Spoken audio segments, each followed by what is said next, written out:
Assalamualaikum warahmatullahi wabarakatuh. Selamat siang pendengar radio Muhammadiyah dimanapun Anda berada.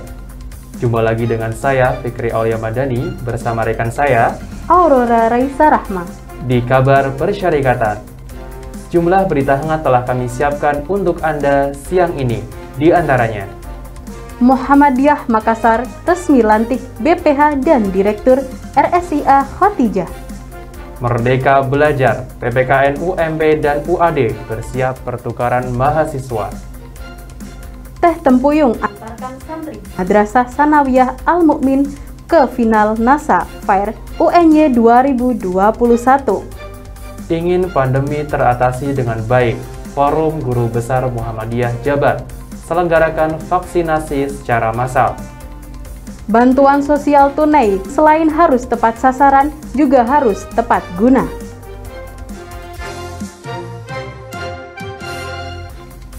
Informasi pertama mengenai Muhammadiyah Makassar resmi lantik BPH dan Direktur RSIA Khotijah. Ketua Pemimpin Daerah Muhammadiyah Makassar resmi melantik Direktur baru Rumah Sakit Ibu dan Anak Siti Khotijah periode 2021-2025.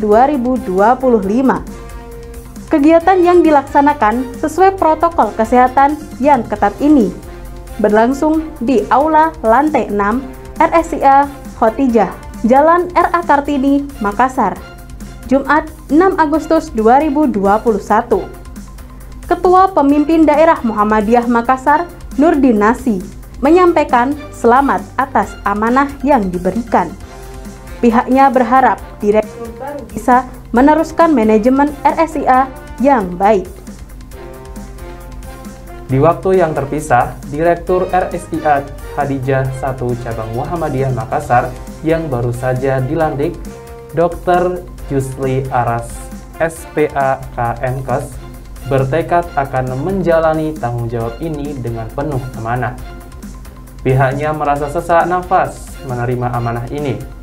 Amanah ini sangatlah besar dan berat, bukan saja kepada sesama manusia, tetapi akan dipertanggungjawabkan di hadapan Allah Subhanahu wa Ta'ala kelak di akhirat.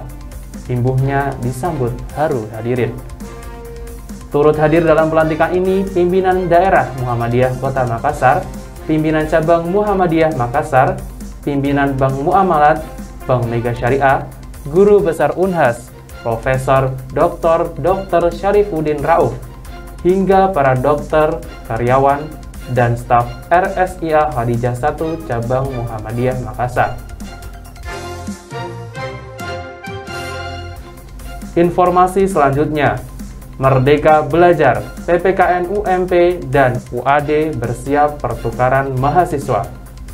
Program Studi Pendidikan Pancasila dan Kewarganegaraan Fakultas Keguruan dan Ilmu Pendidikan Universitas Muhammadiyah Purwokerto menggelar pertemuan kerjasama antar program studi bersama program studi PPKN Universitas Muhammadiyah bersama program studi PPKM Universitas Ahmad Dahlan Yogyakarta. Pertemuan yang dilakukan secara virtual ini membahas tentang persiapan kerjasama dalam rangka persiapan pertukaran mahasiswa antar program studi dalam program Merdeka Belajar Kampus Merdeka. Ketua Prodi PPKN UMP, Dr. Eli Hasan Sadeli, dalam sambutannya mengatakan, kegiatan rencana kerjasama ini salah satu langkah awal dalam menjalankan program MBKM Pertukaran Mahasiswa. Kegiatan ini sangatlah penting baik bagi institusi dan tentu saja bagi mahasiswa selaku pengguna. Karena melalui kerjasama, mahasiswa akan mendapatkan tambahan pengetahuan dan tentu saja pengalaman belajar di universitas yang berbeda jelasnya. Lebih lanjut, Eli mengatakan PPKN UAD dipilih sebagai partner kerjasama. Selain memiliki prestasi yang baik, juga telah sukses melaksanakan kegiatan MBKM di selanjutnya. Kedepannya, relasi kerjasama ini tidak hanya pelaksanaan pertukaran pelajar, namun juga bisa kegiatan yang menunjang sesama dosennya, semisal penelitian dan pengabdian. Hari ini adalah awal kita membuka keran kerjasama untuk jangka panjangnya. Tentu, bagaimana kita memanfaatkan kerjasama ini lebih luas lagi, ujarnya. Kaprodi PPKN UAD Didik Baihaqi menyebut dengan antusias atau inisiatif dari PPKN UMP untuk menjalin kerjasama dengan UAD. Menurutnya, PPKN UAD sangat terbuka bagi prodi PPKN dari universitas manapun untuk bekerja sama. Dan informasi selanjutnya, Teh Tempuyung antarkan santri Madrasah Sanawiyah Al-Mu'min di final NASA Fair UNJ 2021. Santri Madrasah Sanawiyah Al-Mu'min Muhammadiyah Tembarak, Temanggung kembali memperoleh prestasi meski di tengah pandemi. Anissa Salwa Rahmawati dan Fidela Latifah berhasil masuk ke babak final dalam lomba karya tulis ilmiah LKTI NASA Fair 2021 yang diselenggarakan oleh Himpunan Mahasiswa Jurusan Pendidikan Ilmu Pengetahuan Alam Universitas Negeri Yogyakarta. Final lomba tersebut digelar pada 31 Juli 2021 secara daring melalui platform Zoom. Anissa dan Fidel bersaing dengan rekannya di top 8 final LKTI NASA Fair. Tempuyung dikenal sebagai salah satu tanaman yang sangat mudah ditemui karena termasuk tumbuhan yang hidup liar. Selain itu, tempuyung juga merupakan salah satu jenis tanaman obat yang sangat potensial dengan berbagai manfaatnya. Tempuyung dikenal memiliki khasiat untuk mengobati asam urat, diuretik, batu ginjal, kencing batu, bengkak, batuk, dan asma. Keberadaan tempuyung yang terdapat di sekitar lingkungan sekolah membuat Anissa dan Fidela terinspirasi untuk mengolah tempuyung menjadi olahan yang bernilai guna. Pemilihan pengolahan tempuyung menjadi teh karena minuman teh lebih berpotensi untuk diterima di kalangan masyarakat. Selain itu, kesadaran masyarakat juga semakin meningkat. Terbukti dari 90% responden menyukai olahan tempuyung menjadi teh. Metode pengeringan yang digunakan oleh Anissa dan Fidela adalah dengan cara pengovenan. Metode pengeringan dengan oven ini dipilih karena memiliki suhu yang cenderung stabil dan juga terjamin kebersihannya. Selain itu, metode pengovenan ini memiliki keuntungan, yaitu mengurangi kadar air secara cepat dalam waktu yang relatif singkat. Anissa dan Fidela berharap penelitian mereka bisa menjadi inovasi baru mengenai minuman kesehatan yang kaya manfaat, sehingga akan meningkatkan nilai guna tempuyung. Selanjutnya, ingin pandemi teratasi dengan baik, Forum Guru Besar Muhammadiyah Jabar selenggarakan vaksinasi secara massal. Angka kasus terpapar virus COVID-19 masih berada pada titik yang mengkhawatirkan.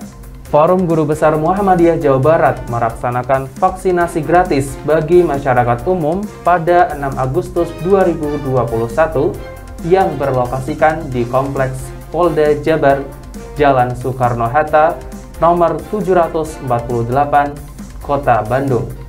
Ketua FGBM Jabar, Profesor Mahmud Syafi'i menuturkan bahwa kegiatan ini sebagai keinginan secara kolaboratif untuk menyelesaikan pandemi COVID-19 dengan baik. Ia juga menegaskan bahwa vaksinasi adalah keniscayaan saat ini karena masih berada pada situasi pandemi.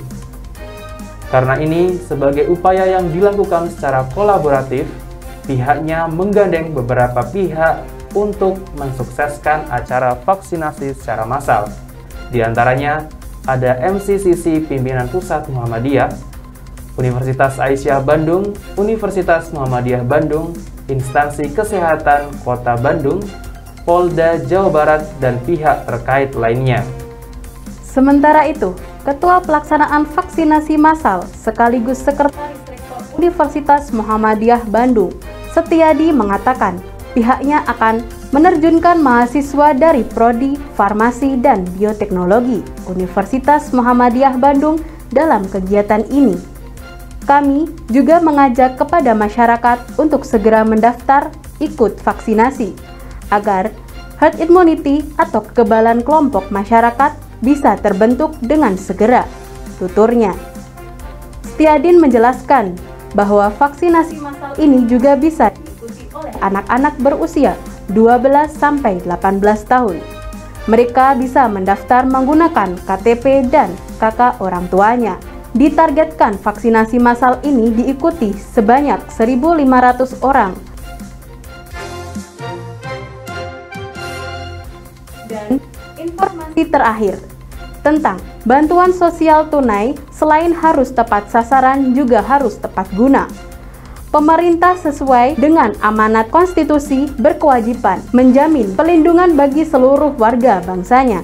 Dalam memberikan jaminan perlindungan sosial bagi warganya, Presiden Joko Widodo meluncurkan bantuan tunai se-Indonesia tahun 2021, yakni program Keluarga Harapan, bantuan pangan non-tunai, program sembako, dan bantuan sosial tunai.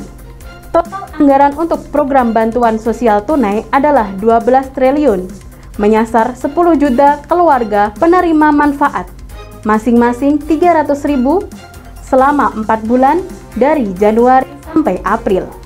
Sementara total anggaran yang dialokasikan untuk PKH sebesar 28,7 triliun dan ditagarkan untuk 10 juta PKM. Kemudian total anggaran itu program BPNT sebesar 42,5 triliun.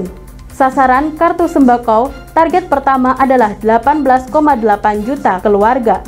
Masing-masing mendapatkan 200.000 setiap bulannya. Bantuan tunai yang diluncurkan oleh pemerintah ini menyedot banyak perhatian publik. Sebab bantuan tunai yang disalurkan rawan menimbulkan tindakan korupsi. Bahkan bekas Menteri Sosial Juliari Batubara ditetapkan sebagai tersangka korupsi bansos. Di sisi lain, fakta di lapangan menunjukkan adanya oknum nakal yang ikut-ikutan memperkeruh kondisi. Anggota Majelis Pemberdayaan Masyarakat Pimpinan Pusat Muhammadiyah Wuri Rahmawati mewanti-wanti agar kenakalan oknum-oknum tersebut tidak terulang kembali. Ia menyarankan bahwa selain tepat sasaran, bantuan tunai yang digulirkan oleh pemerintah juga harus tepat guna melalui kontrol terhadap regulasi yang digunakan. Di hilir juga perlu dilakukan kontrol terhadap pelaku masyarakat penerima bantuan, termasuk kontrol pedagang culas yang kerap memonopoli harga. Pemerintah, kata Wuri, bisa mengembangkan pola-pola bantuan yang biasa mereka gunakan selama ini, misalnya melalui usaha alternatif level mikro sebagai usaha menjaga perputaran ekonomi keluarga jangan sampai berhenti, atau mungkin bisa mengembangkan sociopreneurship. Demikianlah sejumlah berita dan informasi terhangat yang dapat kami sampaikan ke ruang dengar Anda. Stay safe and stay healthy. Selamat beraktivitas dan Sampai jumpa.